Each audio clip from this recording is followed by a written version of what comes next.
Hello, welcome back to Learn Oikonomia. Today we are going to discuss the role of IMF when it comes to income inequality. Let's get started. So here we could see that when it comes to the concept of inequality, the role of IMF or International Monetary Fund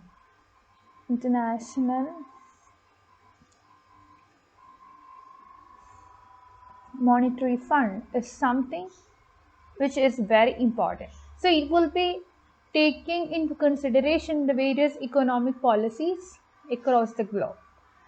IMF always stands for the fair as well as equitable distribution of income, and this is identified as something which is very important when it comes to social contract. If you are working somewhere, you should get some equal wage for the same work. This is what IMF is saying.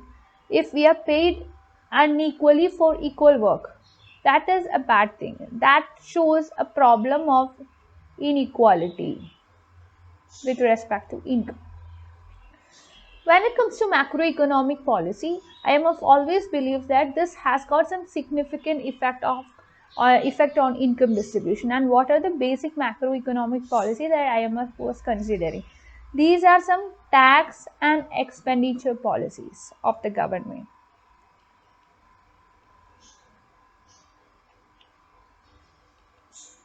Okay, so as per IMF, the inequality situation of a nation has some adverse effects, and this can be adverse political effects, adverse social effects, and this would be determining the macroeconomic stability, and also it will be offering a challenge to the concept of sustainable economic growth. When it comes to inequality, IMF always identifies the study of inequality when it comes to its core important activities. And what are the core important activities of IMF? It is something which deals with the lending activities.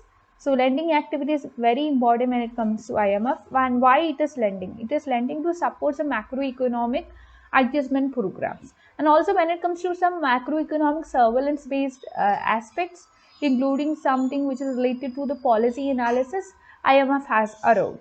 Again, when it comes to technical assistance, when to build capacity, when it comes to governments, taxation, spending, things like that, again IMF has got a role. What we could see is that if you look back historically, the distributive issues have been a very important part of the dialogue that IMF has having with other nations, or IMF was having with the nations which form members to IMF. And the works, the kind of activities that was being doing by IMF, like the kind of work in which IMF was involved, this has intensified. Especially this happened in the wake of the global financial crisis which happened in 2008.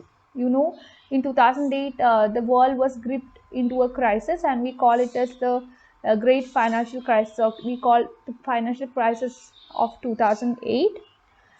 Which all started with the bursting of the housing bubble in the US, isn't it? So this had got its impact on the entire world. And also IMF was very much influenced by the experience that it was getting from having the different programs that it was funding, the different programs in which it was having some involvement. Again, this experience of IMF has led it to go for integration of social safety nets into some adjustment programs, and this has further helped IMF to go for some safeguarding access to basic public services when it comes to certain important arenas of economy like health and education. Moving to the role of IMF, when it comes to some other initiatives, you can see that IMF is very much involved in certain important aspects that are related and seen in the entire world. This is poverty. And poverty is a bad thing. It is something that shows a person is not able to meet even the basic requirements of life. So IMF is always there to reduce poverty in the economy, and also it facilitates growth in the economy. So the main motive of IMF is to reduce poverty, and at the same time it wants to increase growth. Okay, and also it is helping some heavily indebted poor nations. It gives some lending to these nations, and also we could see that the kind of programs that IMF was adopting, IMF was giving importance to, IMF was involving. These kinds of programs were very much successful in raising social spending, and this is what you can see in the case of the member countries of IMF. And if whenever you compare those nations which are members of IMF and those nations which do not have similar kind of programs, we can see that the members of IMF are benefiting a lot as a result of IMF membership, as a result of the lending activities of IMF, etc. Now, recently we can see that the work that is done by IMF on income inequality or inequality as such, this has improved, and this has improved and increased or intensified or deepened, especially after the global financial crisis of 2008. And now IMF is going for some expansionary activities when it comes to some cross country analytical studies, as well as some country level assessment of fiscal consolidation as well as inequality situations. Also, IMF takes an important role when it comes to the measures that are needed to promote income inequality and income inequity, and also it takes some role to promote something called gender equity. Okay, what IMF always think is that whenever you go for a right design of policies, whenever you go for a right combination of tax and expenditure policies, this will be helping us to have strong growth in our economy, and at the same time we can have equality in our economy when it comes to both outcomes as well as opportunities. IMF was also giving an example to this. What it says is that whenever you go for some policies in order to make health as well as education accessible to everyone, whenever you go for some policies and programs to reduce barriers to female labor market participation, you have to remember that these are right kind of policies, and for the very same reason you will be having growth in the economy and you will be having equity in the economy. But what if on the other hand you go for increasing the barriers for female and reducing the access to basic health and education? So this will be creating problems in the economy. This will be increasing inequality in the economy.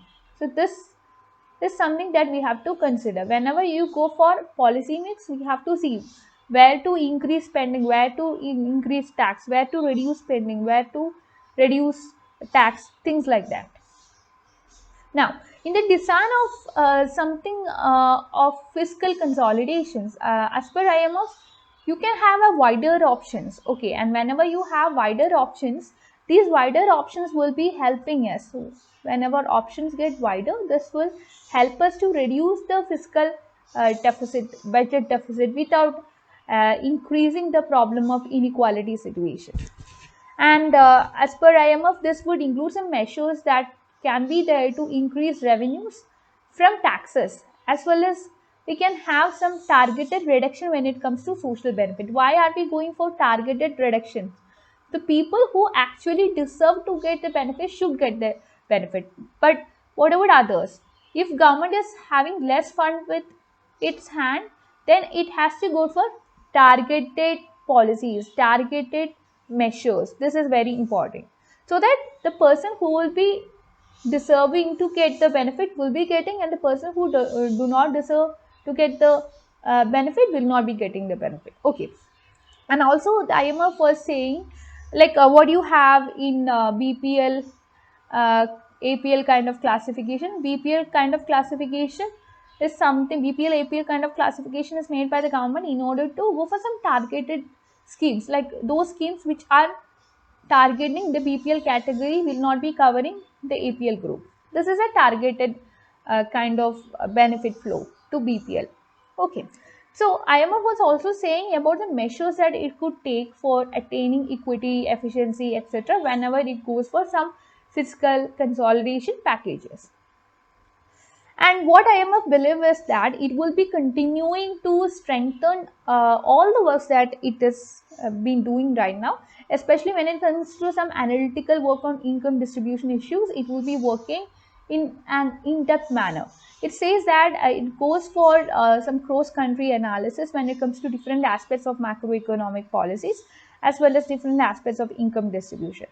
What it believes is that we have to go for country level analysis, country level studies, and cross country or cross country studies simultaneously. Okay, so we have to get an international idea, and also you should get some nation based idea as well. So what it says is that the approach that we take, it should be very much selective, and it should be concentrated on where we are taking to study, like the place of study should be concentrated on the area of study. So this is very much critical. Worker country level income distribution is very important, and it will be deepening these kinds of studies. That is what IMF is saying. At the same time, it will be going for some cross country analytical work on income distribution issues. So whenever you go for a study, the approach that you take should be selective, and it should be concentrated where these kind of issues are very much critical. That is what IMF say. Again, the IMF expects some considerable interactions that it could have with different nations, and again it would like to go for some country level interaction and also some cross country interactions. It always believes that it will be continuing to draw some professional work in some areas, especially when it comes to income inequality, poverty reduction, growth of the economy, etc. And it also believes that it will be continuing to deepen its understanding on the kind of complexities, the kind of nexus between income distribution and the policies, different macroeconomics variables, so that it will be having, it will be giving some relevant inputs to frame relevant policy advice so that the nation can reduce inequality, and this will be helping the nation to proceed. So what we could see is that with the income inequality increasing as a result of COVID-19 pandemic, the work on inequality issues of IMF, this is expected to be something which is more intense now. Okay, so IMF still believe that it will be having a very important, a very critical, a very crucial role when it comes to the studies on income inequality. It will be first of all studying the current scenario of income inequality by going for some nationwide or nation-based studies, and also it will be going for some cross-country analytical framework.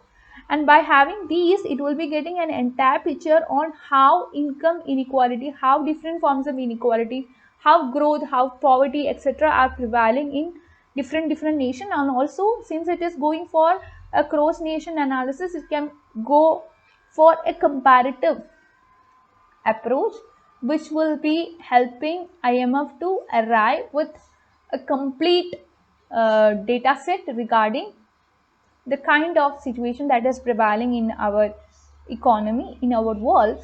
This will make IMF to give some policy response to those nations which will be having high poverty or high inequality, etc., so that we can reduce the issues. So this is something that will be helping us to reduce issues. So this is what is expected by IMF. That's all regarding today's session. Thank you for watching. You can like, share and subscribe to this channel for more videos. And also you can be a part of my Telegram community to discuss your doubts. I'll be providing the link of that in the description box. Also, you can download the Learn Oikonomia app. For that also, I'll be providing the link in the description box. That's it. Thank you for watching, and kindly like, share and subscribe to this channel for more videos.